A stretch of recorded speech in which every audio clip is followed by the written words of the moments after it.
Welcome back to the Tactical Pause podcast. I'm Kevin Price. I'm Kevin Reed. And I'm Armando Macias. And if you haven't done so already, please consider subscribing to the channel. That's the best way to help us with the YouTube algorithm. Today we actually have a treat for you. We have another candidate interview. This time it is a congressional candidate from the state of Missouri. Josh Smead is an architect and small business owner with his wife. He resides in Liberty, Missouri, where he is raising a family of 4. Smead's pillars for his campaign are health care within reach, protecting our constitutional rights, empowering the working class, and fully funded public education. Since announcing his candidacy, his focus has been meeting people where they are all across the 6th District. He has traveled over 10,000 miles, met thousands of voters, and visited rural counties to make sure people have a voice. We welcome you to the podcast today. Amazing. Thanks for having me. Glad to be here. Absolutely. Well, we're going to jump right in. I wanted to ask Josh, what led you to want to run for Congress in Missouri's 6th District? Yeah, absolutely. Really, for me, the catalyst, the kick in the pants was the 2024 election. Not exactly how I wanted it to go, and a lot of people I know, and just sort of a sense of frustration. After that election loss, here in Missouri, as we know, we were voting on, some citizens' initiatives too, like the right for a woman to choose control over her body, paid sick leave. And even though we're voting for these things, we're following the democratic process. Our leaders in Jefferson City and in Washington have kind of decided that if they think that we don't have the right idea, they think that they can overrule us. The state motto for the state of Missouri is, let the welfare of the people be the supreme law. That's the whole purpose is to look after as many people as possible. But what I'm seeing right now with our outgoing Congressman Sam Graves is that he never shows up for town halls. He hasn't been to one in 10 years. We have a very absent representative, and he's just essentially turned into a rubber stamp for the Trump administration. So when I'm looking at like the results of the 2024 election, my 4 kids, my oldest is my daughter. She's 8. She has less rights today than my wife did growing up, than my mom did growing up. So we're taking some pretty major steps backwards. And, frankly, I love a good challenge too. I know that Democrats have not been representing people in North Missouri for decades. And I've been told many times, this is a red race. This is, Republican territory. And I just fundamentally disagree with that. I think that, rural America is full of good Democrats, good progressive people who are tired of, what they're seeing in the world. And, I'm running for my kids and I'm running for all those people in North Missouri who are feeling left behind and voiceless in a time like this. I mean, that you've traveled all the way up North Missouri. There's a lot of challenges that have been from that 30 years of mismanagement from Sam Graves' absenteeism. One of which here in Audrain County, they're tearing down our hospital still today. I think it is about 45 minutes. If you need a hospital, you're about 45 minutes away, and that depends on if you hit traffic on I-70. So there's a significant gap here where people had, need help. You're going to have people who, if you have a stroke or a heart attack, it's almost Russian roulette whether you can get help or not in time. What are the plans here to revitalize rural healthcare and make sure that we give rural folks that at least stepping stone to better care? Yeah, absolutely. So, you're spot on, and it's interesting too. You're bringing up the Audrain County facility because that one I've actually been to as I've been traveling. I had a campaign stop in Mexico about a year ago now, and that's with the redistricting and such. We'll see what's in district or not, but it's the perfect example of what it looks like when a hospital closes in town and the service goes away. It's jobs for the doctors, for the nurses, for the people who work in it. But of course, it's the safety, the healthcare of having it there in town. That example in Mexico is the perfect example of, what the repercussions look like. With this being I'm a Democrat in the race. We don't have the budget, the marketing budget of these Republican campaigns. A lot of what I do is on social media. I shared a video of that facility, the Audrain County facility. It caught a lot of attention, and people were, I think glad to have their eyes open to a degree. But of course, I also get letters and I hear from people. And I had a lady write to me about that facility and explain exactly like what you said. The nearest emergency service is 45 minutes away down in Columbia. Her dad lived a few blocks away from that hospital. And after it closed, he had a heart attack. Paramedics come up from Columbia. They work on him for 45 minutes in front of his house, and he doesn't make it. And when this lady's writing me this letter to let me know this, and tell me about her experience, she's telling me too that she's getting ready to move to Columbia because she's also aging and needs access to reliable healthcare. So, I mean, you're spot on. Access to reliable healthcare is probably the top issue I'm seeing across rural North Missouri. And it's not just the hospitals, it's the birthing centers. It's more dangerous today than it was 40 years ago to have a baby in North Missouri.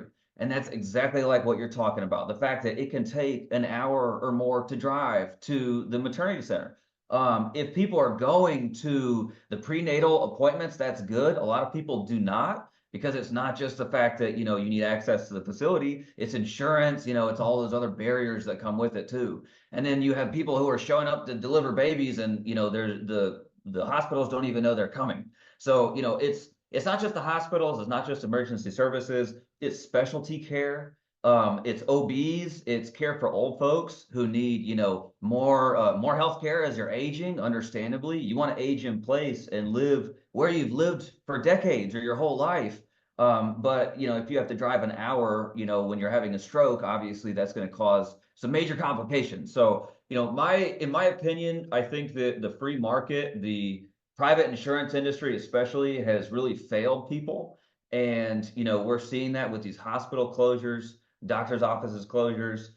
When I posted about the hospital too, I had some people say, well, we've got urgent cares in town.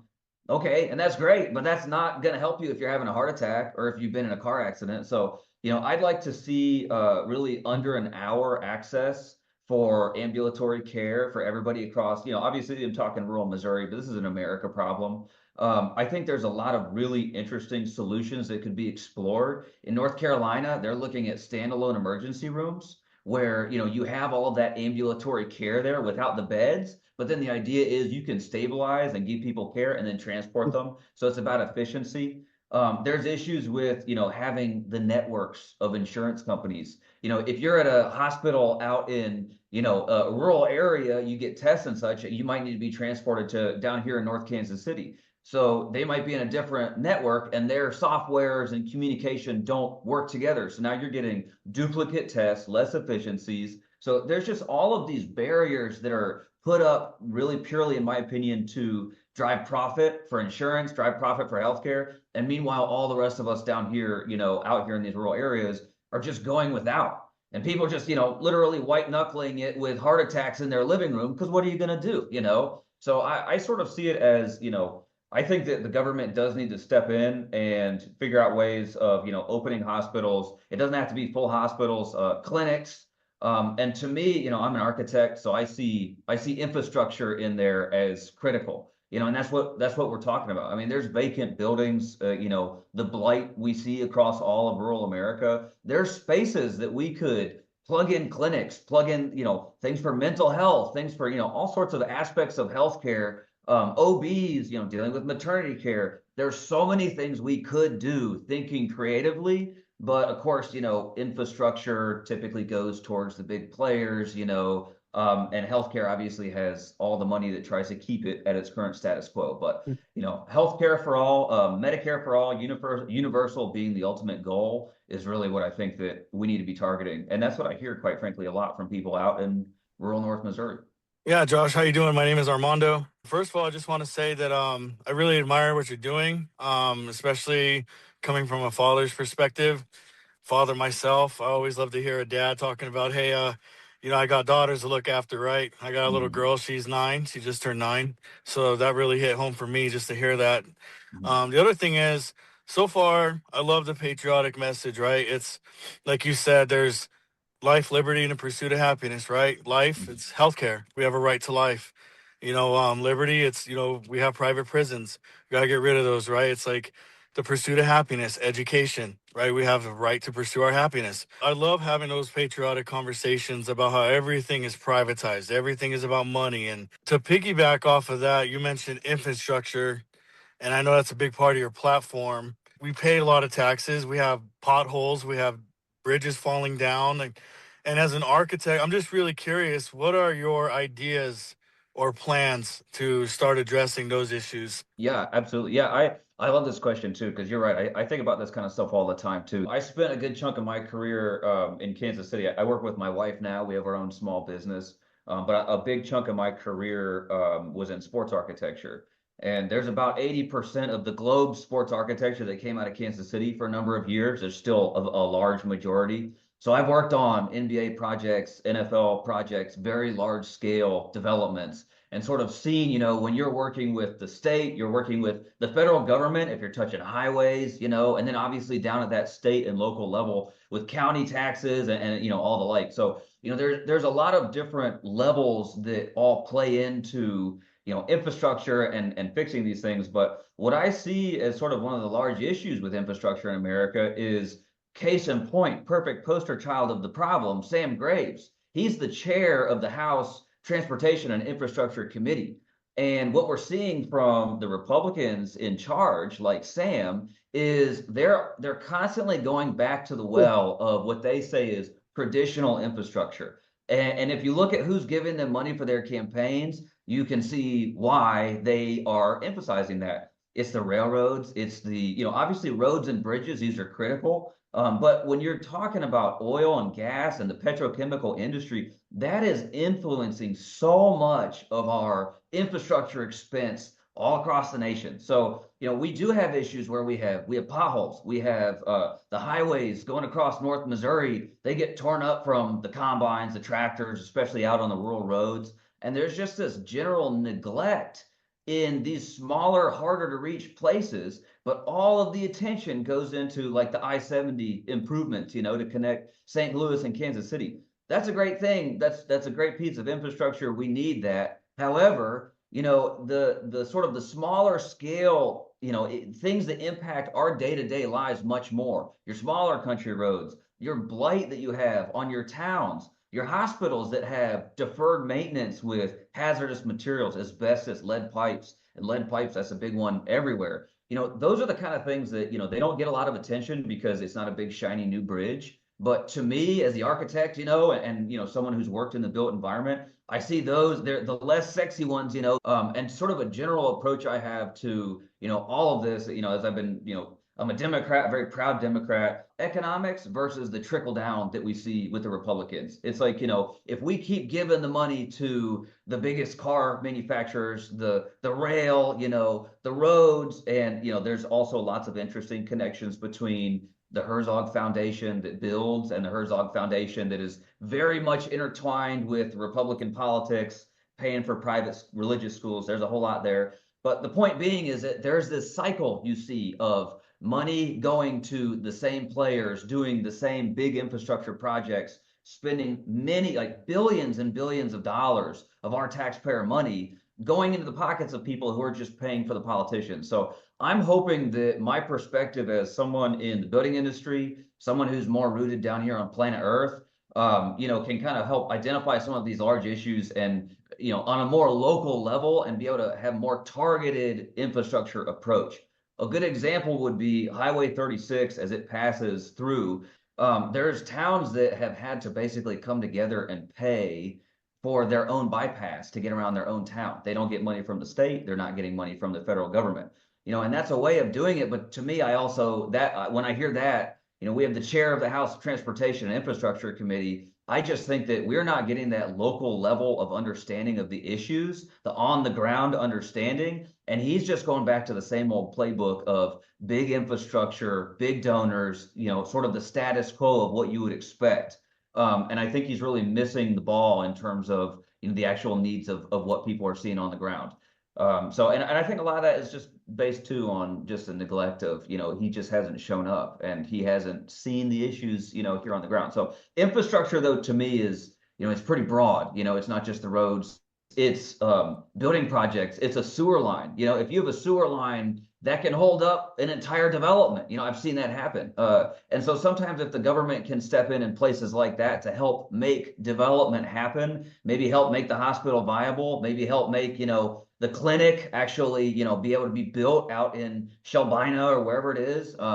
it's just that bubble up approach, more of that on the ground. What can benefit the most amount of people versus these mega projects that, we may or may not really see the direct benefits from. Yeah, even small businesses too, because like in Colorado, there's the infrastructure was so bad it was affecting the small businesses, let alone rural hospitals and things like that. But there are some small businesses that people just didn't want to go to because the roads were actually so bad, like things were Mhm. just so bad infrastructure wise in the building, and they had to do a GoFundMe to ask the community to help them. They're like, it's just people just don't want to drive here, and it's like, Yeah. well, it affects everything, the Mhm. internet, everything. So yeah, I Yep. love that. I love that you're Mhm. so focused on that because we don't hear enough of that from Yeah. politicians. Well, I'm glad Yeah. you mentioned internet too, because the internet is critical. I mean, if you don't have high-speed internet today, then you're operating in the 20th century, and we're all here in the 21st century. And that goes for literally every profession. And that's one of the interesting things talking with people too. If we're talking internet, and infrastructure, the typical way that the Republicans have been looking at this is, it's classic infrastructure. It's fiber, which fiber is good. We need that. That's probably going to be your most reliable internet. But when we're looking at 5G or satellite options, I think we need to really open the door to more than just your traditional infrastructure types. I know that Elon Musk justifiably is a bit of a curse in Democratic circles with the damage that I think him and a lot of the billionaires are doing to our democratic process. That withstanding, though, Starlink and that as a tool for reaching people, when you're talking running a fiber line miles up the road to somebody's house versus a few $100 dish that can access, the internet without having to run miles of infrastructure. There's just new tools we have in the 21st century that are frankly pretty cool that give us the option, more options than we've ever really had previously. And so I think that we kind of need that new 21st century outside the box, like getting out of the 20th century and pushing into what does the 21st century look like in America? What does it look like in rural America? And I think it includes healthcare, education, high-speed internet, these sorts of things. And it should. Those should all be part of the conversation. Well, I know throughout our podcast, Kevin Reed has done a very good job about educating us on various challenges faced in rural Missouri, largely from 30 years of GOP mismanagement, from what I can tell. And as a congressman, what policy changes would you make in Washington to help repair markets damaged by tariffs? Frankly, I think the number one thing we can do to fix a lot of these issues that we're seeing between the tariffs and the big beautiful bill is impeach Donald Trump and get him out of office. The thing that helps businesses, especially when you're talking agricultural, I understand it with architecture and planning building projects, is stability. And we frankly do not have stability right now. The White House, the president, Donald Trump, has taken it upon himself to, do this massive tariff deal across the entire world. And at the end of the day, Congress is really the branch of government that sets taxation. They control the power of the purse. They control our spending. So, the fact that the tariff power has been delegated to the White House over the course of the last century has meant that we find ourselves in this position where, Donald Trump can say, I want to start a trade war with China, and he can completely decimate the entire soybean industry pretty much unilaterally overnight. So I think that we need to sort of claw back some of that executive power and control and have that stay with Congress a bit more. But I think you're spot on when it comes to, we're seeing the repercussions of bad pro-business mergers from the 1990s that are still wreaking havoc on family operations today. A great example is Smithfield, largest pork producer in North Missouri, owned by communist China. If you want to go buy a farm in China, you cannot. It's owned by the Communist Party. Why are they here? And why that is because in the 1990s, we had Republicans in power in Missouri at both the state level and as a governor that welcomed the large pork producers in from Iowa who said, we don't want you because we're worried about our family operations. We're worried about the environmental concerns. We welcomed them in North Missouri. 30 years later, hedge fund money has come in, bought, sold, bought, sold. Now it's owned by China. And 90% of family pig farms are gone now. They're just gone. And what worries me too is when we're talking pro-business and rural economy, rural agriculture, I'm hearing a lot of the same things now about like these data centers that I hear when they're talking, we want to get all this outside investment and influence to our local communities. Because we're talking billions in investment in small towns. There's one that they're planning up in Nottoway County, just south of Maryville, a $4 billion data center on 500 acres.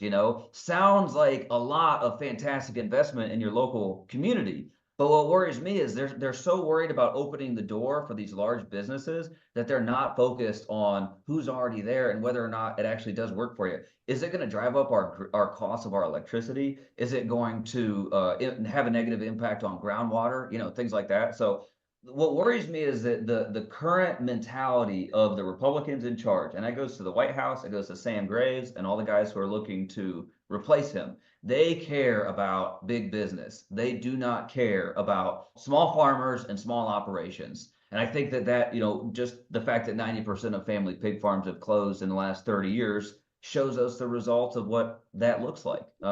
Another great example of that too, on the data centers as well. We're talking rural Missouri. So Sam Graves, he worked over the last year with the White House to alleviate sort of the waters of the USA wetland protection, environmental protections we have nationwide. And the way they market it is they say, we're going to make it easier for the farmer to build his house or the farmer to build her barn, which technically it does, but it also rolls out the red carpet for the data centers. And now they don't have to go through the environmental review either. So I think the Republicans have done a great job of sort of marketing themselves as we're for you and me, the little guys, down here on planet Earth. But in reality, and you look at the hundreds of thousands of dollars they get from the special interest groups and such, the Herzog Foundation, all of these things that feed into the machine, the status quo is going to stay the same until we get a new Democratic leadership, I think, to sort of stop some of these bad Republican policies. Yeah, you mentioned the Herzog Foundation. I know Jess Piper, who talks a lot about that. It has been interesting to see how much of Missouri's money is tied up in organizations like the Herzogs and how much they have such influence over policy, both state and federally. Ameren is the big electrical producer out here in Audrain County, and you are at their mercy for their rates. And I mean, even like last week, my wife and I walk our dogs around Mexico. We have 5 dogs, so we got to do a lengthy walk. And you see those, you have 48 hours to pay, and they're not on derelict houses. These are not houses that are in disrepair or the yards are overgrown. They actually look well kept. And you see like children's play sets outside. It just breaks your heart. Like, what are we going to do to help affect affordability, both for energy and now for the increased cost of goods because of this just absolute asinine war we've started in Iran? Oh gosh, yeah, and we haven't even gotten into that. Yeah, I mean that's the Herzog Foundation, and I'm doing a lot of learning on this too. I'm an architect, I'm not a politician, so a lot of this is learning and figuring out the big pieces and players and how they all relate. And the Herzog Foundation is very interesting because St. Joe is the epicenter of the voucher system, what they say is school choice. And the money that you see going from the Herzog Foundation into the politicians at the state level, especially in Jeff City, who are pushing it, they're slashing something like $19 million a year from the Liberty school system here. They found 60 million for this private voucher system that they have. And by the way, I think it's something like 80% of the people who get these vouchers were already enrolled in these schools. They're just getting money to keep doing what they're doing, essentially. And a lot of the people who are going to these private religious schools typically come from a pretty high income bracket. So they don't necessarily need the help. Not to mention, too, when you talk school choice and vouchers and things that can help, working class people, if you're standing with your voucher at the end of your drive and you live, way out in Putnam County, you don't have any options. There is no school choice. That's just money out of your local school system. So, and the Herzog Foundation buys politicians on the Republican side regularly. And it's worth pointing out, too, that Sam Graves, his brother is Todd Graves. He is, I think, the chair or something of the Herzog Foundation. It's all linked. I feel like I get my tinfoil hat, and I'm starting to like make the string connections, but it's there, and that's what's happening to North Missouri. I know one of your base issues is fully funding public education. What are some of the key elements to accomplishing your goals in that regard? Yeah, absolutely. So, I think about 10% of Missouri's education budget comes from the federal level. So, I understand that, when we're talking federal money for education in Missouri, it's a small slice of the pie, but it can be an influential slice of the pie. When I'm talking with people who, depend on the public school system, they're able to get care for their children that, especially if there's special needs or they just have additional things that they could use to help their education, they can get that through the public school system. They cannot get that at these private religious schools. If you have a private religious school, they can discriminate against you. They can say, you're a member of the LGBTQ plus community, you're not coming to my school. You have a learning disability, you're not coming to my school, which, by the way, too, makes me say, if you're going to be able to discriminate, you do not need a dollar of our public money. But I think that at the federal level, I think that there's a few things we could do. The Department of Education, which they're currently trying to break apart. There's a whole conversation that could be had about student loans. They're in the process of shifting that to the Small Business Administration, which I think is a bit of a mistake. I don't think that the government needs to be making money off these necessarily. I think it needs to be more about giving people a leg up, letting them have the opportunity to get that education and better themselves. I have been someone who's done that myself. I have student loans. I got my degree in Masters of Architecture, and I was able to do that because of the loans. I don't come from money in that way. But I think at the federal level too, we can help with capital improvements and capital maintenance. There's a school in North Davies. The gym roof collapsed this past fall in district. Happened on a weekend. And they had no idea that there were structural issues with the building. So thank goodness it didn't happen during the week. But as an architect, I hear those sorts of things too, and it goes back to that built environment where we are legally requiring our children to be in these schools, and yet we're not making sure that they're even structurally sound. But I think a lot of what the federal government can do too with education has to do with agriculture and SNAP, things like food. Food. It's food for people. I think that we need meals in schools, feeding kids. We talk about a lot of the issues with the export markets. In fact, they can go away. But if you have a very strong domestic market that's feeding into schools, meals for kids, that is reliable federal contracts and money, depending on the administration, but reliable money that also then goes back to our rural communities. So it's all related, but I definitely think that, fully funding education and just the emphasis on public education, I'm seeing all across North Missouri, really second only to healthcare as what's top of mind for people. I mean, people have a lot of pride in their local schools. They graduated from there. It's their sense of community. And St. Joe is the perfect example of what you see when the private religious schools and these vouchers are trying to dismantle our public education system. In my opinion, I mean, the Republicans, they want to entirely dismantle public education. They don't, my kid doesn't go to that school. Why am I paying taxes for all the other kids to go there? That's sort of the mentality that I pick up. And meanwhile, then like in St. Joe, they're having to close schools down because they're consolidating. There's less kids in the schools, and part of that is because we're funneling our public money to these private religious schools. So there's a lot of room for improvement, with education. But if we're looking at rural America and declining populations, declining birth rates, education is one of the major reasons why you can't move out to one of these small towns because there's no schools, or you don't feel like the schools are going to be a high enough quality. So they talk about brain drain and the youth leaving. It's all related, and schools are a major part of that. It always drives me crazy when they say, our taxpayer money, it belongs to us. Like, we got to take care of each other. And they're like, well, you're not giving me the right to discriminate against you, so therefore it's discriminating me. You're just like, Right. I know. Well, that's the exact same thing we're seeing with the Voting Rights Act. It's like, yeah. Where you try and balance things out based on demographics, and now you get, frankly, some sensitive white people that feel like they're being the ones who are persecuted. It's like it's a vicious cycle. It really is. But yeah, education it's critical. I mean, it really is. I mean, the future is a huge part of my campaign. And what are we going to leave behind for our kids and the ones that come after them? And if we don't have a solid educational background with that, we're giving them the best chance of their future. What are we doing here? I always remember when Socrates, when he said the way a democracy works is when the populace is educated, right? Because they know the policies and they know what they're voting on. They know what's going on. like they're just informed. So it makes a better democracy when Mhm. the populace is educated. So Mhm. it's huge. The one question that I really wanted to ask before it leaves my head was the post office. Like that was another thing that some people were thinking about privatizing. Yeah, absolutely. Yeah, the post, I mean, you're spot on. They want to privatize everything. This is the Yeah. richest cabinet in White House history. These are the billionaires running the show, and they want to own everything that they can. And they have a great way of acting like taxpayer money is a huge waste with something like the postal service, and it's not. First of all, when they say, they like to talk about the postal service losing money, it is called the Postal Service. It's not the postal company. It does quite well. I was looking at the numbers just a little bit ago. I think it's something like $90 billion of expenses in 2025, but about $80 billion of revenue. So about a $10 billion shortfall. And obviously that's something that needs to be picked up.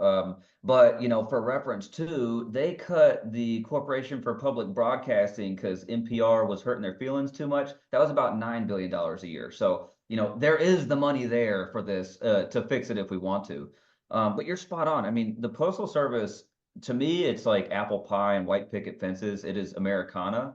And it is in every single small rural town in rural Missouri and everywhere else. It's critical. People use it for bills, obviously. Not your probably top thing you want to get, but still essential. Medications, it is critical, and it provides a lifeblood to these small towns that would not exist otherwise. And frankly, I don't think that like privatization. I don't even know what exactly that would look like. Does that mean that they want to have a UPS or a FedEx or something in every single small town? And now, we're going to have to worry about UPS, getting the medications around. I don't think, I think there's certain aspects of services and the economy that do not make sense to be privatized for profit because too many people rely on them. And I know the Republicans then probably like to turn and say, oh, that's socialism. I am not a socialist. Socialist, I am not. I am a capitalist, very proudly so. But I think that some things fall under services that benefit too many people, benefit everybody, and they just need to be maintained. So I know that the Trump administration has been working to try and, in my opinion, I mean, they've been trying to weaken the Postal Service and put things out talking about how, oh, it's inefficient. Oh, it's, we're losing money. We might have to raise the rates on things. And then that's fine, if we have to raise some rates and such to make it work. But I also think that how many years could we fund the Postal Service just based on the last few months of expenses in Iran? It's priorities. It's where they want to put their money. We can probably fund the Postal Service for the next 50 years if we hadn't have bombed the Ayatollah. It's ridiculous. Last question. We're all veterans here. Armando and I are both combat wounded. I hate the creation of more veterans. The VA system is good, and I'm not unsatisfied with the health care, but it does affect the rest of your life. Like my spine is fractured in multiple places. Running is not something I can do anymore. So this war in Iran has been just aimless, rudderless, served no purpose. Nobody got anything. We put Iran in a position to look like a superpower because they can actually hold us to account for another country's behavior. When you get to Congress, what are some things that you could do as a member of Congress to rein this in so we can prevent the creation of more disabled veterans? Yeah, no, and that's a really important question too. And I mean, I appreciate, Kevin and Armando, your guys' service too. And I know that is a huge sacrifice. And I talk with veterans all across North Missouri, and it's a very valuable conversation because you do realize, when we like to talk about warfare of, how many billions did this cost? How many service members' lives did that cost? That's the most important asset we have in the military. And frankly, when we have someone in the White House with Donald Trump who's putting us into these foreign entanglements with no clear objectives, moving the goalposts constantly, something like 40 times he says there's a peace deal, and I still do not believe that we have a peace deal. And the issue then is that we have a Republican-controlled Congress, and our congressman here, Sam Graves, who is a rubber stamp for it. Sam Graves went out last week. I was joking that some of these Republicans running on the Republican primary must be miracle workers because they managed to get him out to an event last week. So that's pretty incredible. But while he was there, Sam was going on and talking about how it was such a great thing that the administration has signed the Iran peace deal. There is no peace deal. They have basically they have a memorandum of understanding to talk for 60 days. And by the way, we are entirely dependent on Israel to not be going into Lebanon, and good luck controlling Israel. They're a separate country, but it certainly seems to me right now like the White House is being controlled by Israel. We got pulled into this deal with Iran. We have no assurances from them that this is going to fix the nuclear issue. We have no assurances from them that we're even touching their ballistic missile program. You're spot on. They've learned now that they can shut down the Strait of Hormuz and control 20% of the globe's oil, not to mention here in North Missouri with agriculture, input prices for fertilizers and everything else that goes through the Strait of Hormuz. It all gets out of control. So what we desperately need in Congress right now is for representatives, hopefully like myself, to be able to check the president's power. We have to check that power. They have been, this whole deal where the War Powers Act, you're supposed to have 60 days and then a vote from Congress. And I read the War Powers Act because I was curious. They say, oh, there's a ceasefire. That's what they were saying for a while. So they blew right past that deadline. Congress doesn't need to have a say. The way the War Powers Act works and the way the language works is it's about posture just as much as about kinetic activity. It doesn't matter whether or not the missiles and the bombs are flying and the planes are in the air. It's the fact that we have thousands of troops that are stationed right off of the shore.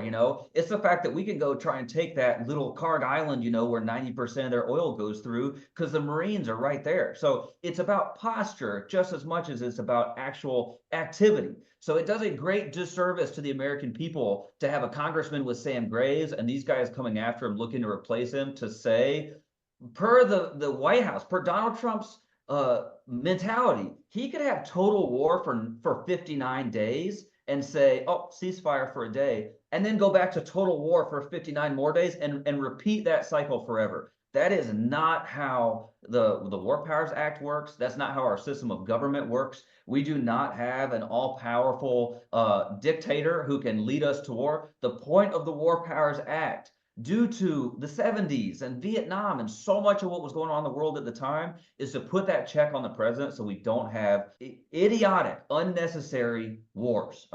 It's worth mentioning, too, as you're bringing up veterans as well in Missouri, and I learned this about a month ago, a little over 9% of everybody in the state of Missouri, 18 and older, is a veteran. And it's as higher than the national average, and it is more so in our rural communities. So there is a big enlistment surge in 24, 25. So there's a lot of people, a lot of families that have skin in the game, and they're worried. They don't want their families, their spouses, their fathers to go off and be, in potentially senseless, non-explained, non-justified wars where it's not being properly explained to the American people, which we are owed, and it is not being voted on by Congress, which is our voice and our check on that war. So the Iran war, I think that alone should be a very strong impeachable offense for Donald Trump. I think that he has done a significant amount of damage. And I can't believe I would even say it, but Donald Trump makes George W. Bush look like a genius of military interventions in the Middle East. Cannot believe that those words would come out of my mouth. Well, we really enjoyed having you today, Josh. For the listeners who may be hearing what you're saying and saying, hey, I really would love to support this candidate. I'd like to get involved helping this candidate. Where can they go to find out more to do that? Yeah, absolutely. So my website is votesmead.com. My last name is SM as in Missouri, EAD. And if you go to votesmead.com, you can find obviously ways to donate. Money is a big thing for Democrats, especially. I think I'm on pace right now to raise more money than just about anybody who's run this race in the last 20 years, but it's pure grassroots. All of my funding is coming from the people I'm talking to, the people on the ground. And I think that's critically important right now, considering, these Republicans have so much money coming from corporate PACs and special interests. But if you go to my website, votesmead.com, you can donate. You can also find ways to get involved. If you don't have money, that's just fine too. You can make phone calls. We have a letters to the editor program. I think it's called, they're calling it the Smead Writers Club. We've mapped out newspapers, because small town newspapers are all over North Missouri. with word count requirements, deadlines, things like that. So if you want to write a letter to the editor and have that go in your local paper, that's another great way to get included. Canvassing, knocking, going door to door. This election is probably the first time that Democrats have had this size presence in North Missouri. So we're trying to take advantage of that. And frankly, a lot of the data that the Democrats have for North Missouri is sparse. So if people want to go out and knock doors in their communities, however small those communities are, you are probably the first Democrat to knock on a door, maybe in 20 or 30 years. And that's what we need right now. Because this campaign is just as much about the future as it is about the present. And I think that the work we're doing now and however people want to get involved is not just going to help us here in 26, but also looking ahead to 28, because there's obviously going to be a very important election coming up then too. So yeah, votesmead.com is the best way people can look me up. I'm all over social media as well. If you look Josh Smead on just about any platform, you should find me. Links are of course on my website too, but any input, any volunteers, any money, anything that you'd like to do to help my candidacy would be greatly appreciated. And I think we're going to make a pretty big difference here in 2026. Well, it's been a great episode, fellas. To the audience, if y'all really like the episode and you want to catch the next one, I encourage you to subscribe to the channel and please catch us on the next episode of Tactical Pause Podcast.